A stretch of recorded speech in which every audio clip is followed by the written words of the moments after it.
Hey guys, Chad from Chad's Off-Road. Basically what we're doing today is we've been working a lot lately with the open chambered EXE fork. I know it's an older model fork and it's not currently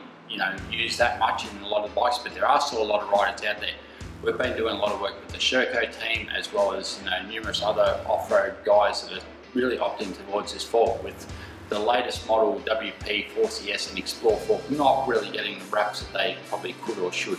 Basically what we've come up with is a really good competitive fork with our latest settings,